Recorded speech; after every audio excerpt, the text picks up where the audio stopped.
আসসালামু আলাইকুম, welcome back to my চ্যানেলে। সবাই কেমন আছেন? আশা করি খুব ভালো আছেন। আলহামদুলিল্লাহ আমরাও সবাই খুব ভালো আছি। তো দুপুরে রান্নাবান্না থেকে শুরু করলাম আজকের ব্লগটি। তো আশা করি সবাই ধৈর্য সহকারে শুরু থেকে শেষ অবধি দেখবেন। তো আজকে দুপুরে কী রান্নাবান্না করব সবকিছু শেয়ার করার চেষ্টা করব আপনাদের সাথে। সবার কি অবস্থা কেমন আছেন সেটা অবশ্যই কমেন্টে জানাবেন। তো এখানে দেখতে পারতেছেন আমার রান্না করার জন্য আসলে পেঁয়াজ, কাঁচামরিচ, টমেটো মানে যা যা লাগবে সব কিছু একদম কেটে নিয়েছি। তারপরে এখানে হচ্ছে আমি ডালটা হচ্ছে আগেই বসিয়ে দিয়েছিলাম, কারণ যেহেতু ডাল একটু রান্না করতে একটু সময় দিতে হয়, না তাই কিন্তু ডালটা ভালো লাগে না খেতে। তো এখানে হচ্ছে ডালে আমি টমেটো দিয়ে দিলাম, আর বাকি লবণ, হলুদ এগুলো সব কাঁচামরিচ সব কিছু দেওয়া হয়েছে। তো এদিক থেকে তো একটু শাক নিয়ে আসছিলাম। এখানে হচ্ছে কয়েক রকমের শাক আছে। এই যে কলমি শাক, তারপরে হচ্ছে এখানে এটাকে কি বলে, হেঁচি শাক। এটা হচ্ছে কেলাকুচু পাতা, মানে এটাকে কেলাকুচু পাতাই বলা হয়। তো এটা কিন্তু অনেক ভালো যাদের ডায়াবেটিস আছে বা অন্যান্য মানে অতিরিক্ত যাদের হাই প্রেশার বা রক্তচাপ, তাদের জন্য খুব ভালো। তো আমি খুব পছন্দ করি এই শাকটা। তারপরে হচ্ছে আহ, সাজনা সাজনা পাতা আছে, কচি কচি সাজনা পাতা, কিন্তু অনেক উপকারী একটি। এটা সবাই তখন আমরা কম বেশি জানি। তো এটা হচ্ছে আমি বেছে তারপরে ধুয়ে কেটে নেব। তো এখানে এখানে জানেন, এখানে মাত্র 10 টাকার শাক। আমাদের যে বাসার পাশে যে বউবাজারটা বসে না, সেই বউবাজার থেকে আমি আনছি। মাত্র 10 টাকা কিন্তু অনেকগুলো শাক দিয়ে দিচ্ছে আমাকে। তো যাই হোক, এবারে হচ্ছে এখানে আমি 2টা জলপাই হচ্ছে ডালে দিয়ে দেব, একটু ভালো লাগবে খেতে। এই সময় কিন্তু জলপাই আমরা দিয়ে ডাল খেতে খুব ভালো লাগে। এদিক থেকে আমি হচ্ছে মুরগিটা ধুয়ে নিচ্ছি, এদিক থেকে মাছ, এদিক থেকে মশলা একটু বেটে নিতে আসছি। দেখুন, ধনিয়া, জিরা, আদা, রসুন বেটে নিচ্ছি। এবার এগুলো হচ্ছে আমি বেটে নেব।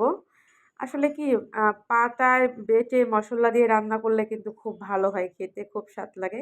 আমি একটু সময় পেলেই মাঝে মাঝে করে নিই আসলে। তো যাই হোক, ডালটা হচ্ছে হয়ে গেছে। এবার হচ্ছে আমি ডালটাকে বাগার দিয়ে নেব। এখানে হচ্ছে আমি তো সরষের তেল ব্যবহার করতেছি। এটা হয়তো অনেকেই জানেন, আমার যারা ভিউয়ার্সরা আছেন, যে আমি সরষের তেলটাই আসলে সবসময় খাই। তো এই তো পেঁয়াজটা ভাজা হয়ে গেছে, এবার ডালে দিয়ে দেবো। আসলে এক হাত দিয়ে ভিডিও করে তারপরে আর এক হাত দিয়ে কাজ করা, এটা কিন্তু খুব কষ্ট হয়, তাই না? তো আসলে আমি কিন্তু বেশ অনেক দিন হয়েছে যে কোনো ভিডিও ঠিকমতো আপলোড করি না। মানে আমি ভিডিও বানাই না আসলে, আমার কেমন যেন ইচ্ছে করে না, সেই জন্য।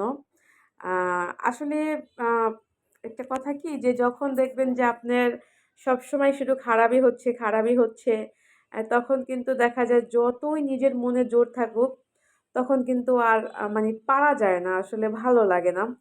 তো আমার অবস্থা আসলে তাই হয়েছিল যে আ আশপাশ থেকে মানুষের কথা, যে এত বছর ধরে কাজ করেন, আপনার মানে চ্যানেলটা এখনো কোনো একটা ভালো কিছু করতে পারলেন না, এই সেই। তো আমি আসলে অনেকরে যারা বোঝে তাদেরকে বলি যে, দেখো আসলে সবকিছুই যে হবে, সবকিছুই যে পাবো, এরকম কিন্তু না। আ যেহেতু ভিডিও তৈরি করি শখের থেকে, ভিডিও YouTube এ আমি আপলোড করি। এটা একান্তই আমার একদম শখের থেকে করা, যে যেহেতু আমি আগে কোনো কিছু করতাম না, বাসায় থাকতাম, সেইজন্য করা। তো তারপরও মানুষ আমাকে অনেক কিছু বলতো যে, হয়তোবা তোমার ভিডিও ভালো হয় না বা কিছু, এই রে সেই রে, আরেকটু ভালো করার চেষ্টা করো। তো আসলে আমি সবসময় বলি যে, আমি যেরকম আমি যতটুকু পারি আমি অতটুকুই করব। এখানে আমি নতুন করে যে কিছু এড করব বা কিছু, ওটা আসলে আমি পারব না। বা মানুষের মতো রং, ঢং এগুলো করতে পারব না। মিথ্যা কিছু করতে পারব না। নিজেকে ফেস করতে পারব না। মানুষের বদনাম বলতে পারব না। ইত্যাদি অনেক কিছু, আসলে সবকিছু মিলিয়ে অনেকে কিন্তু আসলে অনেকভাবে দেখা যায় এখানে আসলে ভাইরাল হয়, যে অনেকে আছে অনেকের বদনাম গিয়ে ভাইরাল হয়, অনেকে আছে তাদের অঙ্গভঙ্গি দেখিয়ে ভাইরাল হয়, অনেকে তাদের কথার মাধ্যমে, বিভিন্ন কাজ থেকে আসলে। তো আমাকে অনেকে অনেক রকমের পরামর্শ দিয়েছে যে, আসলে আপু তুমি এরকম কাজ করো, এরকম কাজ করো, এগুলো বলো, এগুলো করো। আ ফেক কিছু করো মানে এরকম। তো আমি বললাম আসলে ওগুলো আমার দ্বারাই হবে না। ওগুলো কখনো হয় না আমার দ্বারাই আসলে পারব না। আমি একদম বাস্তব যা কিছু আমি প্রতিদিন করি বা করব ওইটাই আমি শেয়ার করব। এটাই আসলে আমার ইচ্ছা। তো সেইজন্য আসলে হয়তোবা আমার চ্যানেলটার ভিউ কম বা আমার চ্যানেলটা এখনো হয়তো ভালো একটা কোনো মানে অবস্থানে আমি নিতে পারিনি। আসলে সবকিছুই হচ্ছে রিজিকের ব্যাপার। আমার রিজিকে যদি থাকে যেখান থেকে আমার একটা ভালো কিছু হবে ইনশাআল্লাহ সেটা আশা করি অবশ্যই হবে। আজ বা কাল বা আরো ২ বছর পর বা আরো ১ বছর পর এরকমই। এটা নিয়ে আসলে আহামরি কিছু নাই। কিন্তু মানুষের কথার কারণে না আমি একদম ভেঙে পড়ছিলাম। খুবই খারাপ লাগছিল। সেজন্য ভাবছিলাম যে আমি কাজ আর করব না। ঠিক আছে? তো লাস্টে দিয়ে কিন্তু হচ্ছিল যেহেতু আমার চ্যানেলটা আছে, আমার এই চ্যানেলটা হচ্ছে মনিটেশন করানো আছে। তো যেহেতু আমি এখন ছোটখাটো একটা বিজনেস শুরু করছি, তো ভাবছিলাম যে বিজনেসের কাজটাই হচ্ছে আমি আমার চ্যানেলে করব। তো যাই হোক পরবর্তীতে আমি হচ্ছে কিন্তু কিছু ভিডিও এখানে আপলোড করছিলাম আমার শোরুমের। তো ওগুলো পরবর্তী সময় হচ্ছে আমি এটার নামও চেঞ্জ করছিলাম। তো পরবর্তী সময় আবার আমি চিন্তা করলাম যে না আসলে আমার কাছে ভালো লাগে না। আমি আমার ভিউজ গুলোর সাথে মাঝে একটু কথা বলব। আমি কি রান্না-বান্না করি আমি শেয়ার করব। আমি কি খাই, কি করি শেয়ার করব। তো যাই হোক ওটা হবে না। তো লাস্টে আমি আমার মেয়ের সাথে আলাপ করলাম। তো মেয়ে বলল, "ঠিক আছে আম্মু তুমি তোমার চ্যানেলটা আগের মতোই তুমি কাজ করো। ভিউ হোক বা না হোক তোমার তো ভালো লাগে। এটাই হচ্ছে বড় কথা।" তো যাই হোক আমি পরবর্তী সময় হচ্ছে আমি আমার শোরুমে যে ৩-৪ টা ভিডিও ছিল ওগুলা হচ্ছে আমি ডিলিট করে দিই। তারপরে হচ্ছে যে আমি নামটাও আবার আমার আগের নামটাই দিই চ্যানেলের। তারপরে এই তো কাজ শুরু করি আবার। আবার বলতে এই তো যেমন আজকে এই ভিডিওটা আমি আপলোড করব আপনাদের মাঝে। তো আসলে আম হয়তোবা আমি জানি না যে আমার ভিডিওগুলো যারা দেখেন তারা আসলে আ কতটুকু আমাকে ভালোবাসেন বা কি আমার কাজকে পছন্দ করেন আমি জানি না। তো যারাই আসলে আমার ভিডিওগুলো দেখেন আমি আপনাদের সবাইকে আসলে রিকোয়েস্ট করে বলব যে আমাকে যদি একটুও ভালোবাসেন তো আসলে আপনারা সবাই দোয়া করবেন আমার জন্য যাতে আমার চ্যানেলটাকে আমি একটা ভালো পর্যায়ে যাতে আমি নিতে পারি আসলে। তো সেইজন্য তো আপনাদের একটু সহযোগিতা অবশ্যই কাম্য, তাই না? তো অবশ্যই আপনারা একটু বেশি করে শেয়ার করে দেবেন। আপনাদের আত্মীয়স্বজন, বন্ধু-বান্ধবের মাঝে আসলে একদম আপনাদের আপন মনে করে না হয় আমাকে একটু হেল্প করলেন। এতে তো আহামরি আপনাদের কোনো ক্ষতি হয়ে যাবে না, ঠিক না? তো আসলে কিন্তু বাস্তবে যেটা হচ্ছে যে আ মানুষের দেখা যায় একটা চ্যানেল কিভাবে গ্রো অ হয় যে অনেক আত্মীয়স্বজন থাকে, বন্ধু-বান্ধব থাকে। ওইভাবেই আসলে কিন্তু একজনের মাধ্যমে একজনে করে। তো দেখা যায় যে ভালো কোনো আমার কোনো ফ্রেন্ড সার্কেল নেই। তারপরে হচ্ছে যে আমাদের আত্মীয়স্বজনের ভিতরে আসলে আমি কারো সাথে এই ব্যাপারটা নিয়ে করি না বা আমাদের আত্মীয়স্বজন ওরকম না যে আসলে কেউ আমাকে হেল্প করবে। যে আছে না ঠিক আছে আমার ফোনে আমার ৫ টা ফ্রেন্ড সার্কেল আছে, আমার আত্মীয়স্বজন আছে। তাদেরকে আমি শেয়ার করে দিই। আসলে ওরকম আমাদের আত্মীয়স্বজন না বা আমার তো কোনো ফ্রেন্ড বন্ধু-বান্ধব নাই। তো সেইজন্য হচ্ছে যে একমাত্র ভরসা আসলে আপনারাই। তো আপনারা আমার ভিউয়ার্সরা আছেন আশা করি অবশ্যই আপনারা আমার চ্যানেলটাকে একটা ভালো পর্যায়ে নিয়ে দেবেন ইনশাআল্লাহ। এটা আমি আশা করি আসলে। বাকিটা হচ্ছে আল্লাহ পাকের দয়া, আল্লাহর রহমত। আসলে আল্লাহ যদি চান চোখের পলকে সবকিছু হয়ে যেতে পারে। আল্লাহ যদি না চান যুগের পর যুগ চেষ্টা করলেও হবে না। এটাই হচ্ছে বাস্তবতা আসলে। আর এই বাস্তবতা যে মানতে পারে সে আসলে দেখা যায় যে অনেক কিছুই কিন্তু করতে পারে। ঠিক আছে? তো এটা আসলে আমি মানি।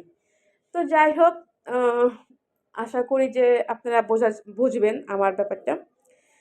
তো সেইজন্য আসলে অনেকগুলো কথা বললাম। আসলে আমি সত্যি কথা বলতে আজকে এই কথাগুলো আপনাদের সাথে শেয়ার করে না সত্যি আমার অনেক বেশি ভালো লাগতেছে। এই যে যেমন এখন দেখুন খুব সুন্দর ফুরফুরে বাতাস। আমার মনটাও না একদম ঠিক এরকম ফুরফুরে হয়ে গেছে সত্যি কথা বলতে। কথাগুলো আপনাদের সাথে শেয়ার করতে পেরে আসলে।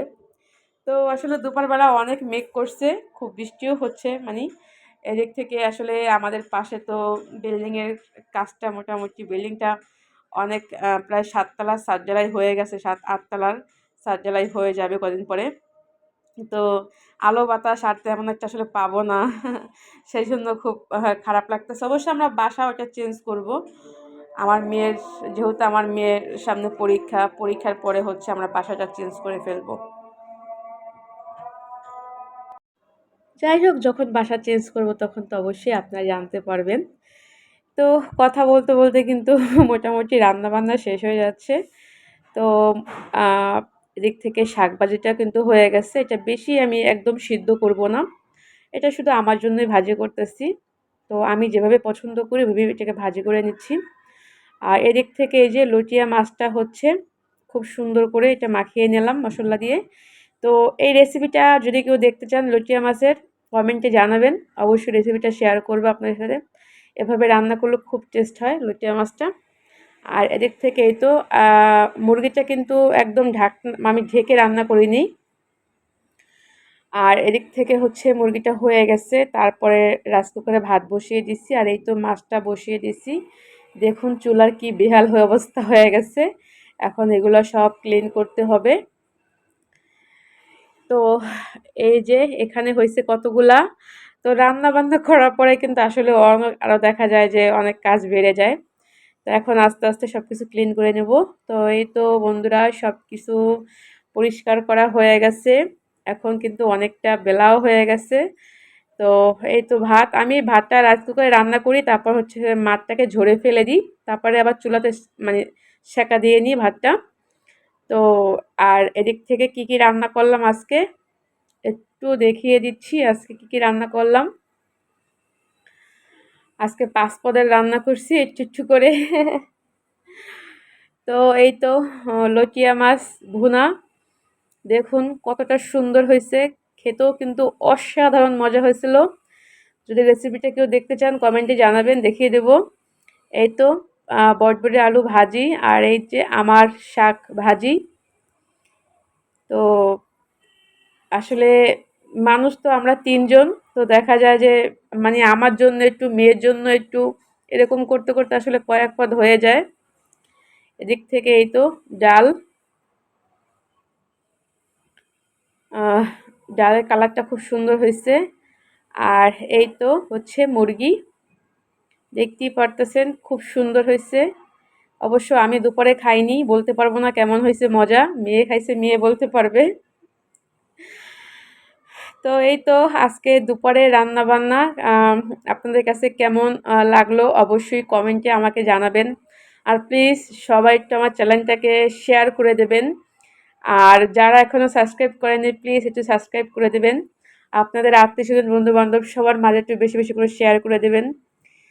তো এখন সবকিছু ঢেকে রাখতেছি। আমি এখন আসলে গোসল করার জন্য চলে যাব। সবকিছু ক্লিন করে ফেলেছি। এভাবে থাক, মেয়ে গোসল করে খাবে। মেয়ে গোসল করতেছে অবশ্য। তো এই তো আজকের মতো ব্লগটি এখানেই শেষ করলাম। সবাই ভালো থাকবেন, সুস্থ থাকবেন। আল্লাহ হাফেজ।